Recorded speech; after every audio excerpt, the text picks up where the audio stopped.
Bom dia, tudo bem? Sou o professor Anderson aqui, sábado, dia 8 do 4. Estou aqui na presença do professor Luiz, né, meu coleguinha de dupla. Estamos aqui para a gente gravar o podcast referente à atividade 4B da disciplina Problemáticas da Educação Física. Certo, Luiz? Certo, bom dia para a galera aí, né? Meu nome é Luiz, como disse aí pelo colega Anderson, o nosso querido professor, né, de Aparecida. Eu sou professor da Rede Municipal de Cidade Ocidental. Lá por ser uma rede municipal, a gente atende as turmas de ensino fundamental, né? E aí estamos aí, né, nesse podcast aí para trocar ideia, né, falar sobre os textos que foram disponibilizados, né, para desenvolvimento das atividades e, além disso, também a gente poder trocar experiências aí do nosso cotidiano escolar. Sim, sim. É o oposto seu, né, Luiz? Eu sou do ensino médio, né? Tô lá na ponta, né? Sou da rede estadual aqui de Goiás. É numa vivência um pouco diferente, uma perspectiva um pouco distinta da que você vive lá, né? Mas educação física é uma só, então a gente consegue balizar. Então, o tema que foi colocado para essa nossa semana 4, ela trata da indisciplina e o abandono nas aulas de educação física, né? Foi o texto 6 que nós fizemos como leitura obrigatória, regido pela professora Darido, né? E foi um texto bastante interessante, que trouxe alguns elementos de discussão que a gente observa muito nas nossas aulas, né? E que ela pontua como principal situação para isso, alguns pontos, como a repetição dos conteúdos da educação física, o insucesso e a exclusão nas aulas, que são os alunos que não conseguem executar as ações motoras e acabam se desinteressando em relação a isso, e o que ocasiona na indisciplina, né? E a indisciplina, eu acho que você concorda comigo, Luiz, no ponto que a gente fala que a indisciplina ela não é um problema da educação física, né? A indisciplina ela é um problema da educação, né?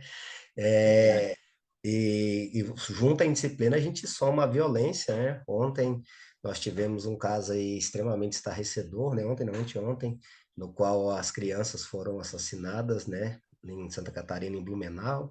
Tivemos um caso anterior. Então, assim, o problema da violência escolar, ela está muito latente, né? Dentro da nossa sociedade. Então, é uma reflexão um tanto quanto maior, né? Um ponto, unidade escolar mesmo. Concorda comigo, Luiz? Concordo. Eu acredito que nesse contexto a escola é muito reflexo do que ela tem na sua comunidade escolar, né? E assim, a gente tem percebido que ultimamente é muito comum ver essas questões de indisciplina no contexto geral. Inclusive, até puxo um adendo para falar assim que a gente percebe a questão de afastamento e disciplina, assim, às vezes na educação física isso até é minimizado, né? Eu acho que pela própria forma com que a disciplina ela é conduzida, porque nós temos muita abertura exatamente por trabalhar o corpo, mas trabalhar o corpo de uma forma que a gente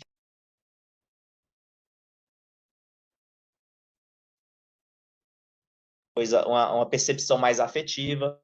Tudo isso faz com que a gente possa ter mais abertura, né, para poder trabalhar com o aluno. Dentro desse contexto, eu acho também que a questão é a questão da fase, né? Até nos fóruns lá que a gente comentou, eu falei um pouquinho lá sobre a questão da adolescência, que geralmente o aluno está se redescobrindo em várias situações. No ensino médio, né, que é o exemplo que você trabalha, geralmente já surge outras preocupações, que é a questão do mercado de trabalho, né, e outras situações nesse sentido. E também tem muito contexto familiar. Eu citei até um exemplo também, a questão de após a pandemia, né? A pandemia ela abriu o leque para a gente perceber várias situações. Até então nós tínhamos talvez, num contexto geral, talvez a escola fosse um pouco mais fechada em relação a algumas percepções, mas a pandemia nos fez observar de uma forma mais extrema cada situação dentro do contexto familiar. E aí eu até tive a experiência, né, nesse período, além das aulas remotas que a gente desenvolvia por meio de aplicativos, né, e a buscativa, no qual a gente ia nas escolas entregar atividade, a Sim. gente percebia que o aluno não tinha condição de ter ali um plano de internet para poder ter as aulas, e às vezes a gente entregava atividade e não vinha devolutiva. Então, assim, tem muito contexto dos pais pela questão da cobrança, às vezes também pelo fato do pai estar trabalhando, né, e aí não ter muito assim uma questão de autoridade ou uma referência em casa, isso fazia com que o aluno também deixasse de fazer alguma coisa, e em contramão a isso o aluno estava lá, na rua, brincando. Ele tem muito acesso à internet hoje em dia, sem filtro, Então, acredito que todos esses quesitos, né, eles devem ser trabalhados, e aí é um conjunto. A gente percebe muito o contexto familiar, mas é um conjunto. E até o exemplo da pandemia, eu até citei o exemplo também, eu lembro como não tinha aluno na escola, né, tinha a questão do lanche que ficava, o município ele se organizava para poder fazer uma espécie de cesta e fazer as Uhum. doações. E aí eu tive a oportunidade de ir em algumas casas que os pais não tinham condição de buscar, então o pai estava trabalhando, estava só o filho em casa, a gente colocava aquela cesta no carro e levava, e assim, a gente via uma realidade bastante cruel dessa molecada. Eu acredito assim que são situações que podem gerar algum resquício na questão da indisciplina e afastamento do conteúdo, né, das aulas de um modo geral também. Da Pode ser que escola seja. como um todo, né? Eu também vivenciei essa parte e foi doído saber que as famílias esperavam por aquela cesta e era o único alimento que eles teriam para que pudessem se alimentar, sabe? Então foi uma maneira que a gente teve que estar distante e próximo, né? Porque é complexo você visitar o aluno dentro do seu âmbito, né? Familiar, né? Foi bem. Eu penso que esse fenômeno em disciplina e afastamento, não só das aulas de educação física, mas da escola como um todo, a gente precisa estudar ele de uma forma muito aprofundada, né? Principalmente pós-pandemia, nós temos casos estarrecedores que têm acontecido no contexto escolar que perpassam as experiências que a gente já tinha vivenciado. Então, nós precisamos mudar o foco em relação a isso, né? Mas como o objetivo a gente vem do macro, né? Vamos para o micro, né? Isso. Aí nos textos, eles propõem algumas soluções inovadoras, algumas propostas, igual da Sport Education, igual nós estávamos comentando antes, que apesar de nós não, eu particularmente não ter como objeto integrante das minhas aulas, vários elementos presentes lá eu já utilizava, mas eu não poderia colocar como referência que eu utilizo para a construção das minhas aulas. E inclusive no nosso comentário, na nossa formação, nós tivemos essa experiência de autonomia de construção e participação, né, nos eventos esportivos que nós passamos pela faculdade. E aí, em decorrência disso, como a pergunta principal era que se nós tivéssemos propriedade em alguma utilização de algum desses métodos, que a gente fizesse algumas respostas, senão que nós fizéssemos a leitura, né, dos 3 artigos complementares. E aí, assim, nós fizemos e vamos trazer aqui um pouco desses relatos aqui, né? Vamos começar então, Luiz, aí você dizendo para a gente como é que foram o relato das experiências no artigo 1 e 2 que você teve mais propriedade nessa leitura. Então, em relação ao artigo 2, né, ele fala sobre o modelo de educação esportiva, né, que é baseado de Mesquita e autores, ele é baseado no estudo de Stendentop, em 94, que é o Sport Education, e assim, eu tive essa vivência exatamente na graduação, né, o artigo 2 ele traz essa vivência de indivíduos do curso de mestrado, né, que tiveram essa vivência para poder desenvolver as atividades propostas pelo professor, e aí, no meu caso, eu tive essa vivência exatamente na graduação. E aí eu me recordo, eu estudei na Universidade Católica de Brasília, formei em 2012, né, na licenciatura, e o barulho tá muito alto aí, Não, tá tranquilo, é normal. então um vizinho aqui que o bicho tá na ativa aqui, mas vamos lá. Aí, inclusive, né, dando sequência aí eu tive a oportunidade de participar desse modelo durante a metodologia do voleibol. Eu lembro que o professor era o professor Ariolino Ribeiro, um excelente professor na época da graduação. E aí, assim, durante as aulas de metodologia, ele trouxe todo o aspecto pedagógico, né, ensinando sobre regras, a parte prática e pedagógica de como a gente poderia adaptar as aulas, aliado também à parte de técnica e tática que a metodologia ela requeria da gente.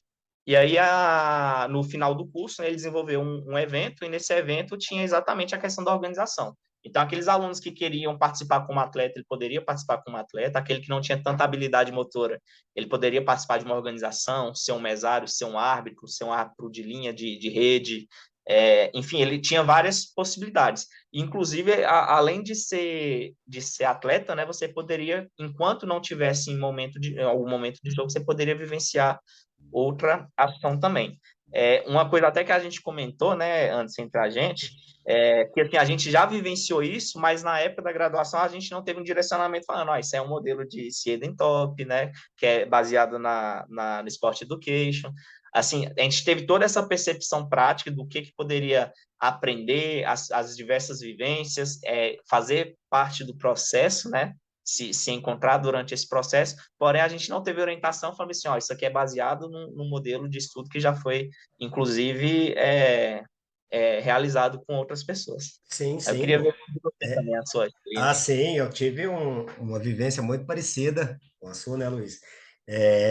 Nós, na Exefego, sob a orientação do professor Roberto Furtado, que ele também é professor orientador desse mestrado, né? Nós desenvolvemos a disciplina de organização, a criação do FEC, que é o Festival Cultural Esportivo da Exefego, né?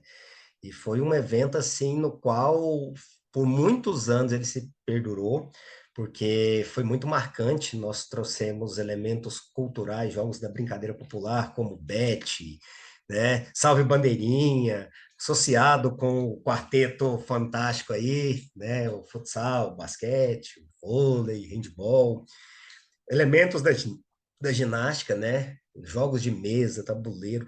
Foi um evento que marcou toda a faculdade, tanto no período matutino, né, e do período vespertino, e com a galera da fisioterapia. E nesse momento, nós pudemos experimentar as condições, tanto como atletas como organizador. Eu tenho uma fala que eu carrego comigo, que é muito interessante, é que numa peça de teatro você tem que ter vários atores, protagonistas, você tem que ter aquela galera que vai participar da maquiagem, você tem que ter o pessoal que vai ligar a luz, sabe? Você tem que ter os diretores, né? Você tem que ter dublê. Então você tem todos os papéis. E eu acho muito importante quando a gente trabalha nessa concepção do aluno se enxergar que ele não precisa ser o camisa 10 e bater no gol e fazer todos os gols. Que dentro do processo ele vai desenvolver a sua importância e essa vivência, porque a experiência que cada um tem, ela é única. É uma das coisas que eu coloco. E foi muito, muito importante para a minha formação como professor ter experimentado, né? Uma pena que naquela época nós não tivemos esse foco de entender que isso gera uma corrente de estudo sistematizada, baseada em princípios, para que pudesse trazer com mais propriedade para as minhas aulas hoje, né? Inclusive, eu, antes, até dando sequência, né, nessa temática que a gente está abordando, eu até fiz algumas anotações em relação ao artigo, né, que é de Mesquita e autores, e aí ele trouxe até algumas percepções que eles tiveram em relação a essa vivência, né, que os alunos do mestrado tiveram lá. Principalmente em relação ao valor educativo, né, onde percebi a questão da formação pessoal, social e além da desportiva, é claro, e também a questão de regras, né, as Uhum. pessoas faziam parte do processo, então elas estavam vivenciando a regra e também estavam aplicando a regra, né? Quando estava como árbitro, como estava como atletas. Então isso também pode auxiliar também no processo de disciplina, né? Dos alunos e também suprir essa questão do afastamento, uma vez que todo mundo está participando da atividade proposta. É a questão da eficácia da aprendizagem, né? E também a necessidade de mais aprendizagem, porque quando a gente coloca esses atores, né, para desenvolver essas funções, às vezes é possível perceber algo que tem que melhorar. Às vezes alguém que está ali num papel de árbitro e deixa passar despercebido uma falta, talvez se ele tivesse um aprofundamento maior da regra, talvez não passaria despercebido. Então, assim, é algo que a gente pode perceber na questão da aprendizagem. O próprio indivíduo que estiver na situação de atleta, às vezes ele é muito competitivo, então isso ele pode fazer com que a gente trabalhe essa questão emocional dele também dentro do contexto educacional, né? E também isso aí influencia a questão da organização, né? A pessoa que tá naquela questão da organização, ele tem uma função de líder, né? Uhum. De poder comandar as ações e por meio desse comando ver a questão de gestão de pessoas, né? A gestão daquela situação que está sendo Sim, trabalhada. E isso, eu percebo isso muito na escola também. Aí se você isso, quiser. isso vai muito de encontro ao artigo 3 aqui, né? Que eu fiz a leitura dele, que é a construção da autonomia nas aulas de educação física, aplicação de avaliação de uma proposta pedagógica, né? Foi escolhida uma escola de São Paulo, né? Escola particular de São Paulo, e foi colocado um grupo de cerca de 50 alunos pertencentes a duas séries de sexto ano, né? Em que a professora tinha percebido que os casos de indisciplina dentro das aulas de educação física estavam cada vez mais acentuado, fora o abandono, né? Então foi chamado o grupo de pesquisadores e a professora por... Ixi, nós temos que acelerar, hein?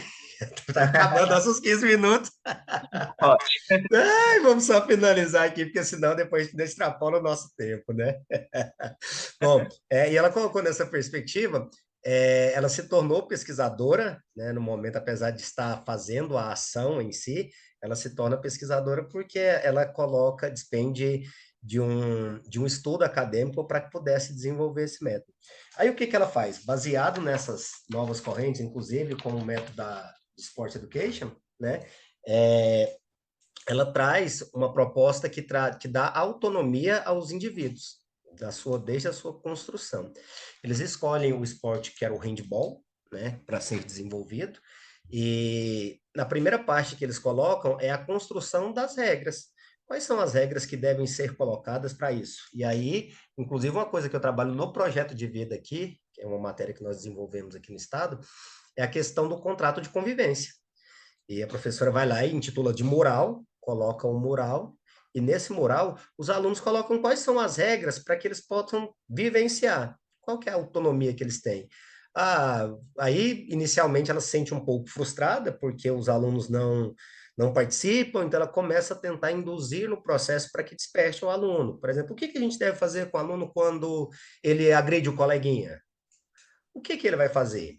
E coloca as regras, né? Inclusive, um exemplo que ela deu foi de que um coleguinha agrediu o outro, e aí ele não revidou, só que ele foi lá no mural de convivência e colocou a regra que não poderia agredir. E a professora, em um momento particular, chama o referido aluno agressor, né, para conversar, e ele pede desculpa e diz que normalmente nas situações que ele fica bravo, ele reage batendo, mas que ele vai tentar melhorar, né? Outra parte que eles colocaram para desempenhar fez 3 murais com 3 cores diferentes. Eram os murais da sugestão. O verde era para você colocar recados de elogio aos colegas, aos professores. O amarelo seria para saber o que que eu posso fazer. O que que eu tenho condição de fazer? Qual que é a sugestão do que eu tenho para fazer para melhorar nesse processo? E o terceiro, né, que era o vermelho, que eram as críticas que deveriam ser colocadas. Inclusive, no relato diz que a professora teve uma certa dificuldade em trabalhar com o mural vermelho, porque ela não soube interpretar de uma maneira tão adequada à questão das críticas, né, dentro do processo, porque igual eles, nas considerações finais, eles colocam que quando a gente dá autonomia ao aluno, a gente não necessariamente vai ter a resposta que a gente quer, porque você está dando autonomia para o aluno tomar as suas decisões. E tem que tomar muito cuidado para que a gente não seja ditador nesse momento, porque se nós estamos buscando isso, temos que estar pronto para respostas adversas, mesmo que a gente não concorde.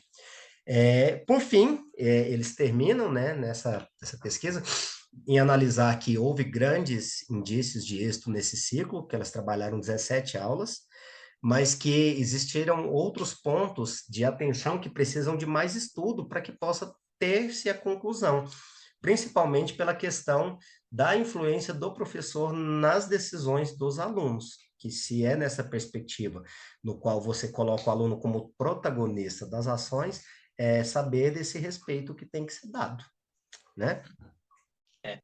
Quando o professor ele tem esse tato, né, de organização ao ministrar a aula, eu acho que as coisas ela tendem a fluir de uma forma sempre positiva. Igual você deu o exemplo aí das cores vermelhas, né, que é a questão da crítica e tudo mais, eu sempre vejo o aluno, a criança ou o adolescente como sincero até demais, né? Às vezes você dá a brecha para que ele possa colocar o ponto de vista, ele vai na ferida mesmo. Então, assim, quando o professor ele é adepto de um rola-bola, alguma coisa, provavelmente, né, as críticas elas tendem a surgir, principalmente daqueles alunos que são que são mais adeptos a aprender, né? Porque a gente sabe que tem Uhum. aquele aluno que rola bola que ele vai querer sempre, né? É. Aquela atividade solta, mas aqueles alunos que são mais adeptos a aprender, ele sempre vai criticar de alguma forma. E quando o professor ele tem uma prática muito coesa do que ele faz, eu acho que essas críticas elas tendem a até ser reduzidas. Então, assim, eu também tive a oportunidade de ler o artigo, eu vi que a professora foi bastante atuante, ela teve até algumas situações lá que ela, a palavrinha que fugiu, ela ficou até meio ansiosa, né, com Assim, o resultado, é, mas a gente via que ela era muito atuante em relação às atividades propostas, né? E sim. pelo contexto da questão da idade dos alunos e tudo mais, foram coisas que deram para adaptar. Igual a situação do coleguinha que bateu no outro, né? mas ele refletiu sobre a situação, isso é o mais importante. Vamos encerrando por aqui, né, Luiz? Porque assim, o nosso tempo da corrida, acredito que a gente deve ter extrapolado um pouquinho aí. Talvez a gente possa fazer mais isso de uma rotina, colocar num canal alguma ideia de a gente fazer esses podcasts, essas discussões, Sim, que são muito valorosos, porque o nosso tempo que nós temos para discutir presencialmente, né, ou online, é muito curto, né? A gente não consegue debater com qualidade sobre esses assuntos. Então, talvez a gente possa colocar como propósito de fazer uma roda, né, uma reunião de conversa aberta para a gente debater como um grupo de estudo. Eu acho que a gente tem bastante a ganhar em relação a isso, né? Me tamo junto, despeço aqui. até a próxima. Até a próxima. Valeu, Luiz. Falou, valeu, tchau, tchau.